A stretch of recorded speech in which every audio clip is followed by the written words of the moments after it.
గీతలో మార్గశిర మాసము చాలా ఉత్తమైన మాసము అని స్వయముగా తెలియపరిచారు.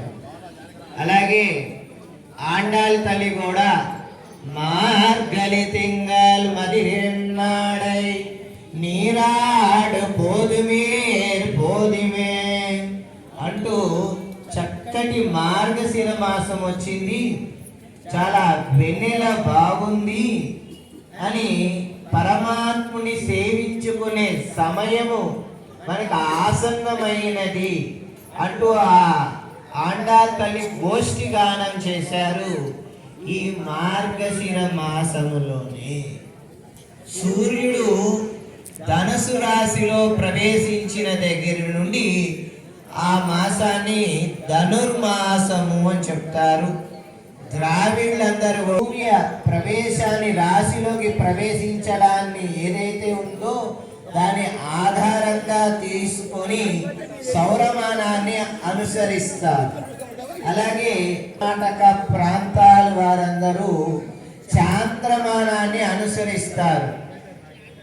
పౌర్ణమి నాడు ఉండే యొక్క నక్షత్రం ఏదైతే ఉందో ఆ నక్షత్రాన్ని బట్టి మాసము అనేది ఏర్పడింది.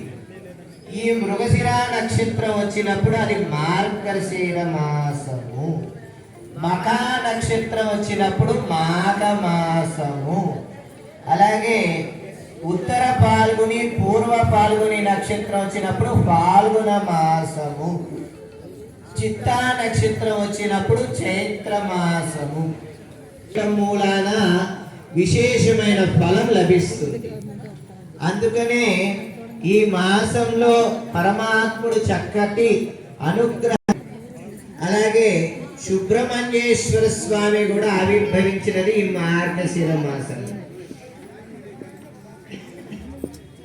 అలాగే త్రిమూర్తాత్మిక స్వరూపమైన దత్తాత్రేయ స్వామి కూడా ఈ మార్గశిర మాసంలోనే ఆవిర్భవించారు.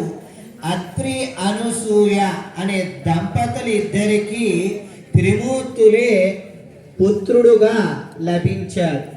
ఇటువంటి త్రిమూర్తాత్మికమైన స్వరూపం దత్తాత్రేయ స్వామి జయంతిని కూడా పురస్కరించుకొని ఆ రోజే పూర్ణాహుతి చేసుకోగా అమ్మగారు క్రిస్మస్ సెలవులు వచ్చినప్పుడు ముహూర్తం పెడతారు, అప్పుడే పెట్టండి అని చెప్తూ ఉంటారు. నా దగ్గర ముహూర్తం వచ్చినప్పుడు కొంతమంది అంటే విఘ్నత లేక, అర్థమైందా?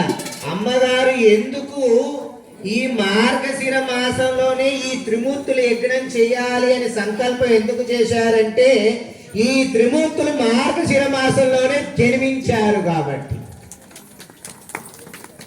త్రిమూర్తులు మార్గశిర మాసంలోనే. ఆ త్రిమూర్తులు ఎలా జన్మించారు అంటే ఏకరూపముతో, ఆయనే దత్తాత్రేయుడు. చూడండి ఎందుకు ఈ యొక్క త్రిమూర్తి మంత్రాన్ని సాక్షాత్ పరదేవత అయిన లలిత మహాత్రిపుర సుందరి అమ్మవారే ఉపదేశించారు అని అమ్మగారు చెప్తూ ఉంటారు. ఈ లలిత మహాత్రిపుర సుందరి అమ్మవారు కూడా ఈ యొక్క కాబట్టి ఈ మాసము ఉత్తమైన మాసము అని చెప్పని దైవ సంకల్పము ఆ విధముగా జరిగి ఈ కార్యక్రమాన్ని అందరి చేత చేయిస్తున్నారు. ఇప్పుడు ఇది 29వ సంవత్సరము జరగటము చాలా గొప్ప విశేషం. అలాగే